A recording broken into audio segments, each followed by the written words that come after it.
पिछले एपिसोड में आपने देखा कि सास बहू एक बार फिर आपस में कॉम्प्रोमाइज करके यमराज के एजेंट बोले तो यमदूत को बुलाती है। यमदूत आते ही सात उनसे कहता है, आप दोनों की वजह से पूरा मैनेजमेंट परेशान हो गया है। आप दोनों की वजह से हम दूसरा काम नहीं कर पा रहे हैं। आपके चक्कर में आज मुझे 500 लोगों को ऊपर पहुंचाना था, सभी के सभी जिंदा घूम रहे हैं। मेरा वर्कलोड बढ़ते ही जा रहा है। मेरी शक्ल ही देखती रहोगी या बोलोगी भी कि क्यों बुलाया है? बेटा देखो, हम में से एक के पास जवानी है, दूसरे के पास पैसा है। हम आपस में कॉम्प्रोमाइज कर आधा आधा बांटना चाहते हैं।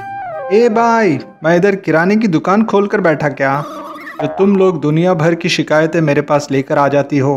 मैं कोई कौन बनेगा करोड़पति का अमिताभ बच्चन हूँ क्या जो तुमको करोड़ करोड़ रुपए देता रहूंगा? ना ही मैं कोई अली बाबा का जिन हूँ तो बोलूँ क्या हुक्म है मेरे आका।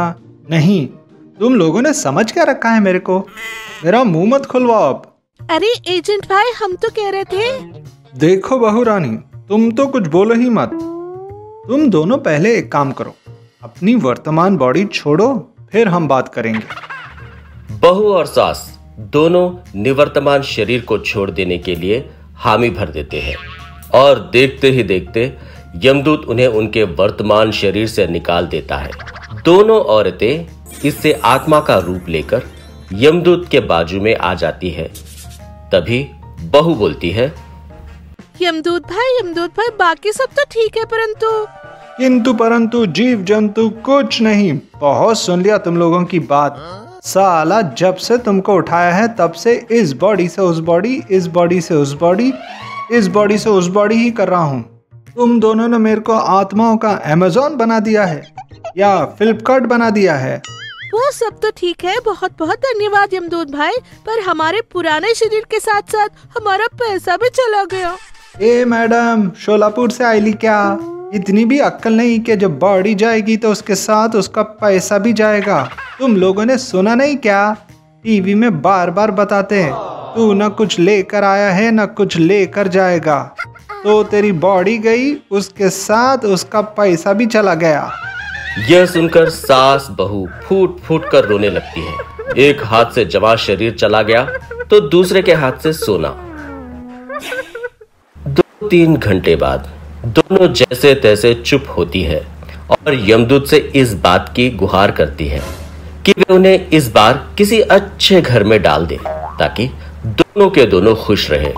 वे उसे इस बात का भी प्रॉमिस करती है कि वे दोबारा उसे नहीं बुलाएंगी, खुद भी चैन से जिएंगे और यमदूत को भी चैन से जीने देंगे।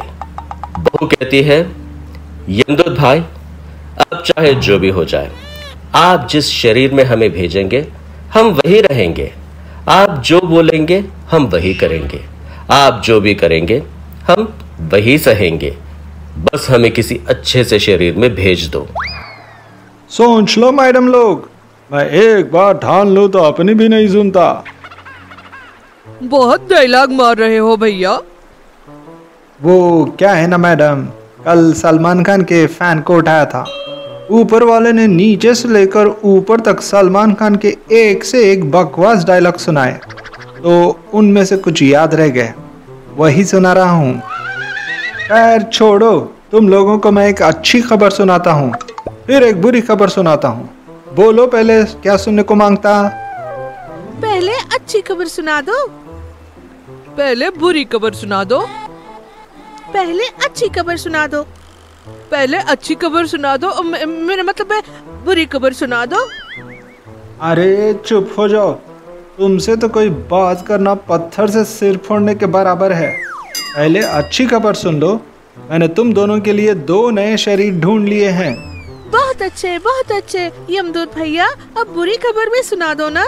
बुरी खबर यह है बहुरानी के दोनों शरीर उन्हीं सास बहू के हैं जो तुम्हारी जगह लेकर तुम्हारे घर आई थी। अभी कुछ ही मिनट में गैस सिलेंडर की दुर्घटना के कारण दोनों ऊपर जाने वाली है। उनकी जगह मैं तुमको वापस डाल देता हूँ। बोलो मंजूर? लौट के बुद्धू घर को आए। हाँ बेटा, क्या करे, वही डाल दो।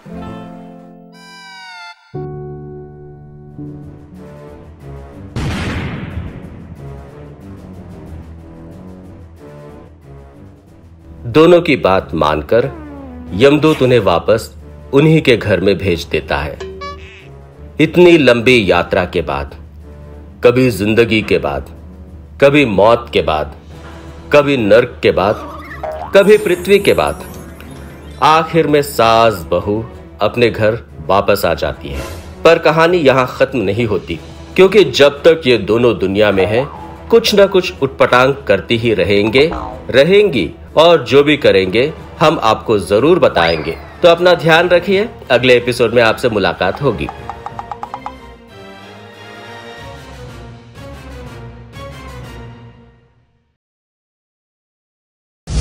आज की कहानी से हम सीखेंगे कि संघर्ष की क्या महत्ता है।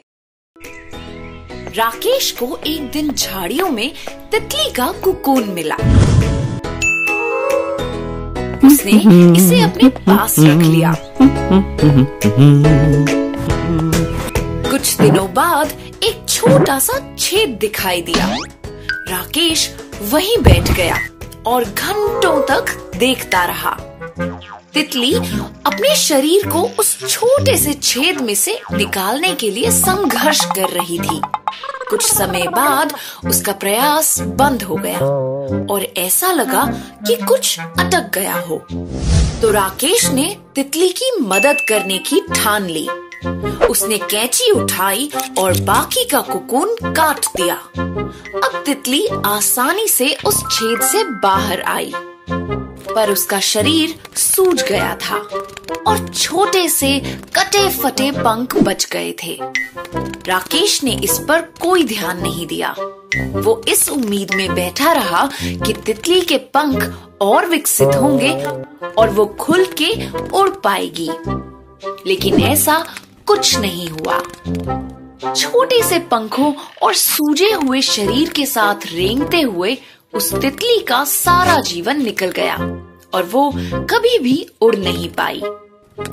राकेश दयालु जरूर था, लेकिन वो ये नहीं समझ पाया कि कुकून का छोटा सा छेद और उससे निकलने का संघर्ष तितली के बाहर निकलने के लिए बहुत जरूरी था।